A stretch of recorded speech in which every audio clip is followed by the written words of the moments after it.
No. How did you and do you still handle it though when, you know, your body and your looks are scrutinised? I don't imagine any amount of self-esteem could keep you just to go, oh yeah, that's cool, that's fine. How do you handle when you maybe would miss out on a job because of this? Or you mean the constant rejection? It's part of it. And some days you really, it depends on what your emotional state. Some days you take it really personally. Yeah. It's hard not to, particularly if you it's something that you really invested in. I find it's more. I find when you lose a part in a film or a TV series or television job, when you've invested a lot of research and time in preparation, and you can see yourself in that job. Totally, yeah. You've already visualised yourself being a part of that world. You think, oh, what's wrong with me? Why didn't I get that? Yeah. In terms of just being knocked back because of your physicality, it's, well, yeah, I mean, that became more and more common, but it's a constant part of the job. Yeah.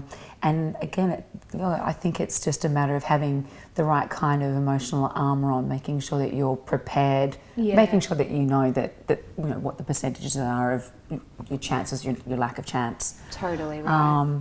Just having other stuff going on, making sure that you've got other things that really, ultimately build on your resilience, making sure that you've got skills in other areas, that there's other things going on in your life that are really nourishing, so that when all of that stuff falls away, there's not complete like devastation. Yeah.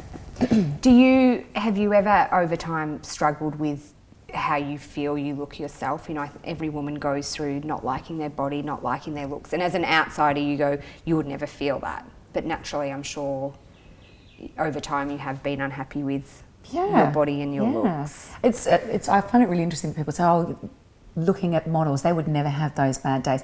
They have those days every day because that's all they're judged on, effectively. Right. We have it more than anybody else. I think it's a kind of a natural course of action. You've got to go through periods of absolutely loathing yourself and being really dissatisfied, or for me, it's part of pulling yourself apart and then sticking yourself back together again and working out what's really important. Right. And to me, one of the really great things about working in theatre is that going from everything being placed so heavily on the veneer. I mean, not that disappears when you're working in theatre, but because it's so important that your body is vital and working and everything's clean and pure and I don't know if functional is the right way. You just don't worry about any of that stuff anymore. Yeah. It's important to really inhabit your character and to really, everything's got to be true and everything's got to be really healthy on the inside in order for the voice to work and in order for you to tell a story in the right possible way.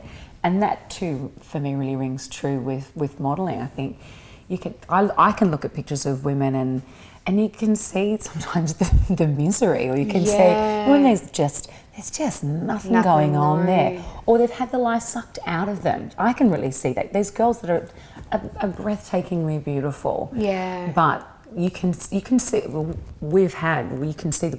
girls that have had really obvious that have really dissolved emotion, which is tragic to watch. But you can see it happening, and media sort of stand by, cameras on cue to watch it all happen. But you can see when the life disappears from them, when they lose complete faith in themselves, when there's nothing left, when they've been picked apart to a point. And you can either let somebody else pick you apart or you can do it yourself. It's really up to you to... right. Whoever gets in first. Well, yeah.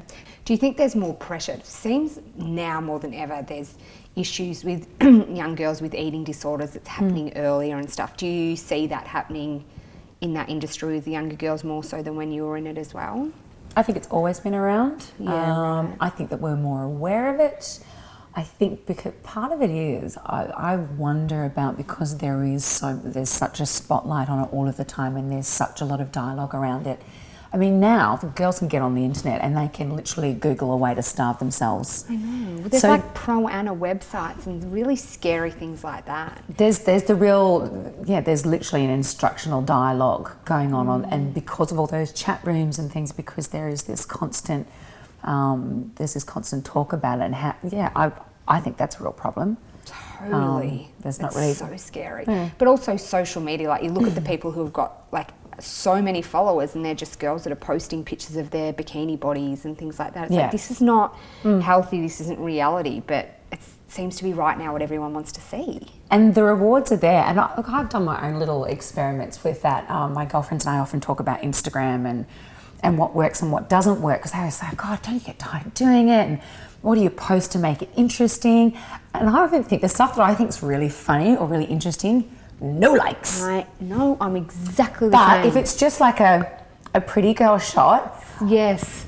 Or And any you think, slight bit of skin. What are you not seeing? But I mean, obviously Instagram is something where people are looking for visual stimulation. They like Totally. that. But that, yeah, particularly It's with the... so weird, isn't it? I'm always like to the girls I work with, I'm like, get your tits out or something. We need to get more followers out here. Yeah. And I'm like, one tit shot will get us so many more followers. And I do, you know, in terms of like Instagram and Facebook stalking, I look at what is successful for other people, and a little bit of titillation goes a long way. And I'm not that No, girl. I'm like, we're going to have to do this the hard way and the long way, because we're not getting any part of our body out for people to judge like that. Like, not happening.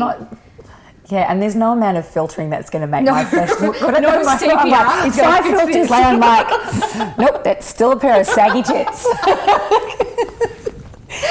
Oh, that is so funny. Or Facetune, that's not helping either.